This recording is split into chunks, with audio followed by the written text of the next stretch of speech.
waɗɗima nunɗugol kadi ka mbaldi siko ɓe ɗiɗo ma ɓe tato no waɗɗima hara ɗojjirali sengo woto tun jeeɗa e rafulete ɓen andi raful wi jani waɗoya e lakara molonangue noon buy hoccete ɗum si daroyama ka dargal haray jahannama hino pallito pugo pelle no faala ko nanga malayka yalta rafula ɗon seeɗa taw ado fuɗɗede buy ko ɗon hoccete jonnon rafuleteɗen ko mandeji maɓɓe ɗin andirte qur'ana wi yu'raful mujrimuna bi simahum fa yu'khadhu bin nawasi wal aqdam bandi on no andire mandeji mu'um nangue haɓɓe buge yiite ngen jonnon kala yi'aɗo ɗon nden ñande sengo mum gon fof no waɗi gilɗi no ñoli telenɗa no selli no ande o ko rafuleteɗo ko bandi tay oɗo noon ko waɗi ha o sengo makko fof ñoli goyat moƴƴi hari mo marno ɓeyguli mo liiƴori sengo ko nokku gotum o ɗojjirta o ko rafuloyteɗo ni donc yo numɗo hakkude ɓeyguli makko ɗin ka coñci ka ñamete ka mbaldi donc ɗum ɗon kadi si iwi ɗon haqqe ko waɗɗimo ko kanko gorko on telema sengo ɓeygu makko ko fijirgol mo fijirgol ɓeygu mum ko haqqe makko c'est son droit ɗa droit fijidude ɓeygu ma jali don yalti don ɗum no waɗɗima naya fermo ɗum ƴuufina kuupi ɗin sikkay wofuɗo cofal an ñiƴe ma yiyama wo ka yaasi ɓeygu ma andaɗa moosa a fijirtamo a jalidata e makko a ɗalimo haqqe jano a ko weɗi fimi yetto on affaire dewgal bonkikin hiki harmiki dagaki l'islam no harmin kono a yiɗon juutata ko tangu gokkunni ɗon ɗa wawi kon wekkude kono hande o janngo o ko arata o hiɗon ɗon a watamo yewtude muran ɗum moƴƴa ñande o koye a prépare ko yewto haala woota wela an noon anda ko yewta ɓeygu ma o welto an ko reproche an ko marɗaɗa woola o ko reproche ko wiyete reproche felugol daarino payɓe way daarino salo way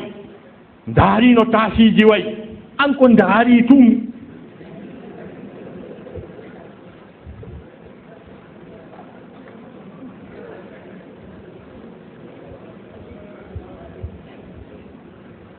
donc maare nu wela ko wolta ko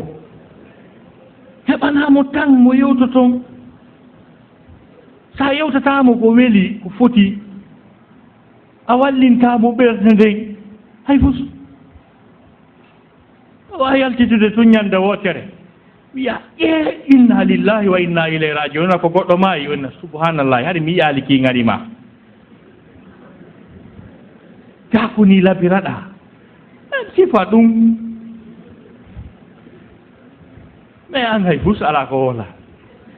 hay fus o ñalla e ɗon ala ko wola an ko annduɗa o sutuma haajuma hen e mbalde o piyana e makko kay dammi naggi e qur'ana wima wa qaddimu li anfusikum reggil muran ɗum si ara kono ɓaya nanta tafsir nisa'ukum ɓeyguli mon ɗin harsullakum ko gese mon fatu hassakum are e gese mon ɗe anna shi'tum no faalira ɗo wo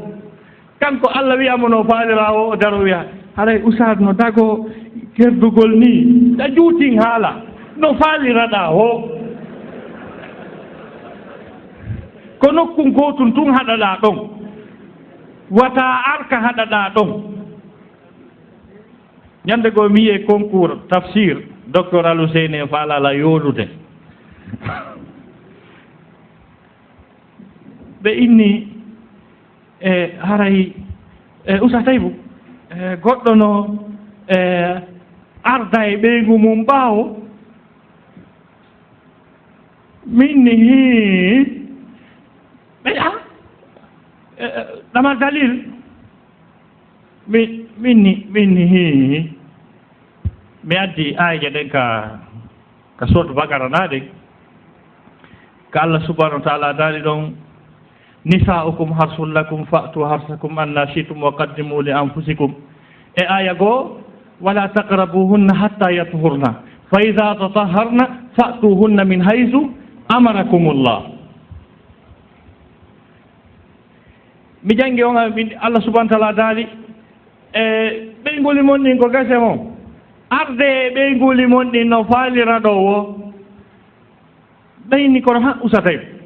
Allah daali arde no faalira ɗo wo jaaka ka woni wo min no o e naka woni wo dey Allah ko daali fa'tuhunna min haythu amarakumullah arde e maɓɓe ka Allah wi on ɗon ardire noon no faalira ɗo wo ardire no faalira ɗo wo kono aron ka wiya ɗon ɗon kono ɗum heddi kadi jon noon an ɗum fof annda kono noon wondir toon tawat toon juuta e seeɗa donc Allah subahana taala o wi noon wa qaddimu li anfusikum préparane hoore mon on préparane hoore mon ɗon koko janngete kon fiwata seytane ukkito e piiji waɗeteeɗi ɗin ado mbaldi ndin fuɗɗori yewtereeji wowleteeɗi ardirooji haqqille nela saslamaki wata on ardo e ɓeyguli mon ɗin no mummunteeji ɗin ardirta noon ardinane hoore mon mummunteeji ɗin alaa wiwgol haala hay fusi faalaama no yande mum an kadi ko noon faaliraɗaa ar woola haalaaji welɗi waɗa geste ji piiji buyno toon ko waɗetee karmakooɓe no winndi ɓe acca hay fus donc an o annda ko wolana o wonda jemma on fof iwi geeƴe iwi ka julɗon geeƴe haa weeta an e oɗo wondi fuu sa woolaali kon ɗum yana e hoore makko créanamo probléme donc l'islam on ko wiima ya fijude e ɓeygu ma yewtida e makko ko ɗum waɗi worɓe bus a yiyay ni jooni siko rewɓe ɗiɗo ɓe jogii ma tato a nana e ɓeynna e haray jooni ɓay a alaa juulude jooni okku jaajama ñallal ngal demma ma o okku ɓay alaa juulude jaka yo ko hunde wotere tunna ɓaynomo ɗon woyi o annda jaa ko yahayno ɗon ko yahanayno ɗon ɓay ɗum ɗon martata ɗon haray yo admirto jemma on no juuti yaw ɗuytanamo jemma on yaw yewtamo piiji yaw jalida e makko nela sallamaki isna'u kulla shay'in illa aljima alhadis nela sallamaki hak ɓeygu maɗa si o juulata ta o juulata an so juulata hara mbalɗini dagotako ɓe maki waɗe ko faala ɗo wo si wona rendugol ngol dare safanjo no woola mo jibril arata ka muñalla commune ko e Allah tawi jaka mo andi fijirgol ɓeygu mum hara na mbaldi tum isna'u kulla shay'in jaka piiji buynoye ɗum waɗe ko faala ɗo wo jaaɗi buyno toon ka illa aljima si wona reddugol ngol kono an hay hunde si oɗa nabi mo aray gasi salli ala mouhammadou sallllahu alayhi wa sallam aray gasi a dondiri e ɓeygu ma a wolatamo weldi a annda no fijindiramo ka mbalde donc ɗum ɗon ko haqqe goo ko tataɗa duwa ɓeygu ma nela sa sallama koɓe jombinene aicha radiallahu anha hari ɓe ɓanni duuɓi 55 kono ɓe waɗayno en ado course nelaɗo mawɗo mo duuɓi 55 joom bajji o mo duuɓi 9 ɓe dokkita wiye en ado donc ɓe fijitayno ɓe wallitotono ɓeyguli maɓɓe ɗin si ɓe wuppi ɓe saƴƴitana ɓe danko bobo ɓen ɓe walla ɓe ɓannugol mais an e ɓeygu ma o relation fus ala hakkunde moɗon ko wawoto wallidirde hay fus donc ɗum ko erreur grave ko ɗiɗo piiji gorko on duwa ɓeygu makko kono ɗum sonnaji on duwa moodi mum sonnaji on ko duwa moodi makko ko adi kon taw wiyete a taa ɗoftagol sonnaji o ko wonu ɗoftiɗo nanowo ko moodi mum yewtata ɗum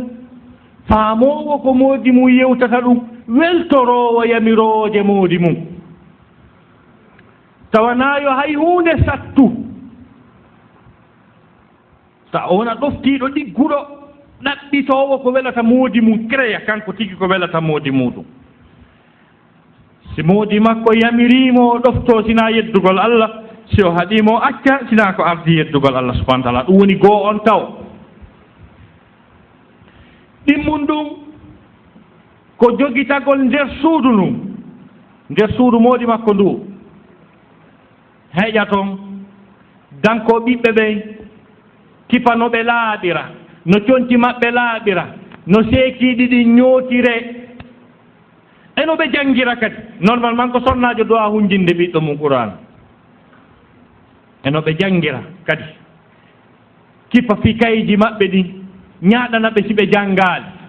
ko rôle sonnaajo noon aynita suundun jogitoondu annda programme suundun fof ɓe inni almar'atu rabbatul bayt tawa suundun toujours no beɗɗi no laaɗi tawa simo faala ardude e tedduɗo nayo négocié awa hiɗa anni mi haldi e imam Masadou Camara deuxiéme imam Faysal ɓe soƴƴay ka men ɗo e dimanche a ɓattike koy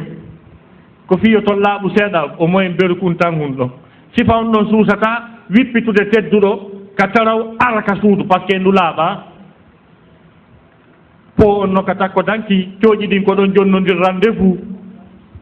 ŋooro ŋaaraare nde ngala wono waa